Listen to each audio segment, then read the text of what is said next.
Hello friends, welcome to my YouTube channel. আজকে আমি তোমাদের জন্য অ্যাডভান্স ইংলিশের আরও একটা নতুন টপিক নিয়ে চলে এসেছি। আজকে আমরা আলোচনা করব কাজের নয়, যার কথার অর্থ হলো ফালতু বা অপদার্থ।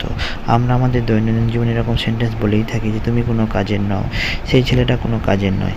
এর জন্য আমরা যে ইংলিশ ফ্রেজটি ইউজ করব সেটি হচ্ছে of no use. Of no use. Now সেন্টেন্সের স্ট্রাকচারটি দেখো। প্রথমে সাবজেক্ট লিখবো, তারপরে হেল্পিং ভার্ব লিখবো, তারপরে অফ নো ইউজ এই ফ্রেজটি ইউজ করব। তাহলে ফার্স্টে সাবজেক্ট, তারপরে হেল্পিং ভার্ব, তারপর আজকে আমাদের যেটা আলোচনার বিষয় অফ নো ইউজ এই ফ্রেজটি ইউজ করতে হবে। নাও বেশ কিছু এক্সাম্পল দেখা যাক। তুমি কোনো কাজের নও, তাহলে এটাকে ইংলিশে কেমনভাবে বলবো? You are of no use. তুমি কোনো কাজের নও, you are of no use. Next, সে কোনো কাজের নয়, he is of no use.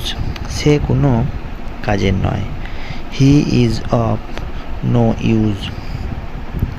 তারা সম্পূর্ণভাবে হওয়া অকাজের ছিল, they were completely of no use. তারা সম্পূর্ণভাবে অকাজের ছিল, they were completely of no use. তুমি এটা তোমার কাছে রেখে দাও, এটা আমার কাছে সম্পূর্ণ অপ্রয়োজনীয়। You keep it to you, it is of no use to me totally. You keep it to you, it is of no use to me totally. এরকম বন্ধু কোনো কাজের নয়, such a friend is of no use. এরকম বন্ধু কোনো কাজের নয়, such a friend is of no use.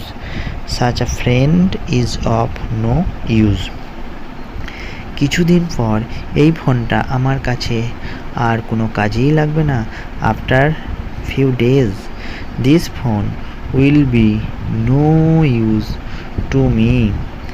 After few days this phone will be of no use to me.